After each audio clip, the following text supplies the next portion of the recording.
Dr. Pachok, your comments. Yes, thank you, Prof. I agree with everything except for one thing that you just said.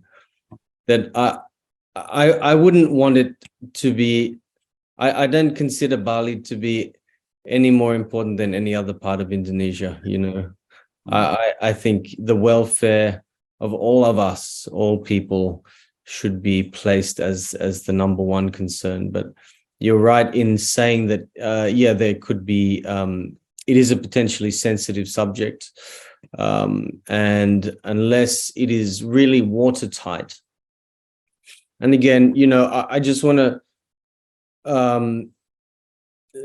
sort of say once again, you know, the human, I think Dr. Warsito gave us a brief outline of some safety parameters that were examined, but I think having a very, you know, very tightly controlled, at least probably 5-year follow-up on the health impact of exposure to those mosquitoes in a very tightly controlled environment. I'm not saying just, you know, in an open area where it was released, but seeing some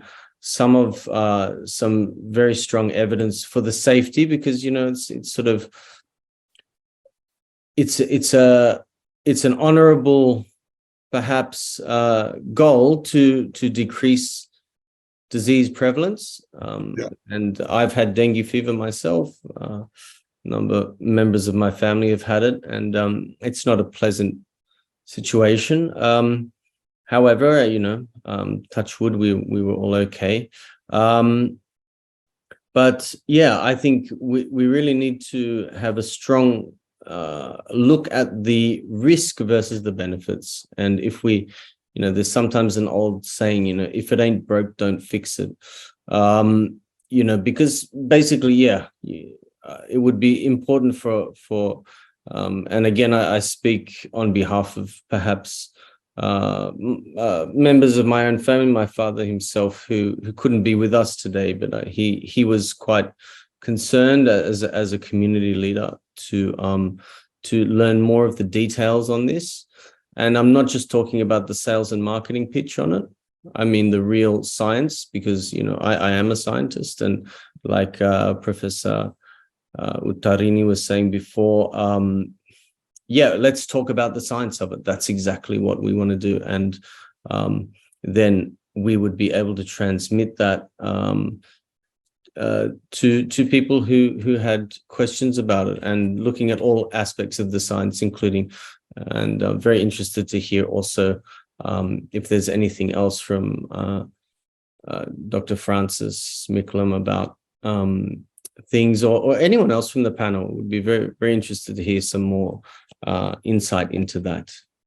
And again, dengue fever and many, my other question would be if there have been any studies done on these particular mosquitoes with regards to malaria. That would also be an interesting thing. And I think it was stated before that there were no studies done on Zika. I think there was only dengue and chikungunya looked at.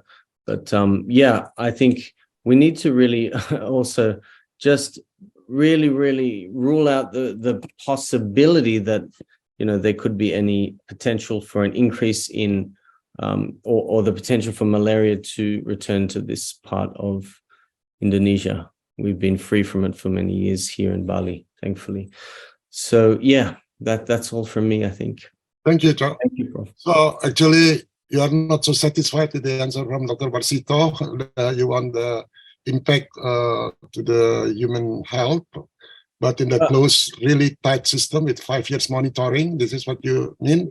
Yeah, well, Dr. Warsito will understand as a scientist, you know, that scientists tend to be rather OCD about certain things, you know, and it's all well and good to say something, but we need to really see hard evidence on it. Yeah. Ya, nanti Pak Warsito ya.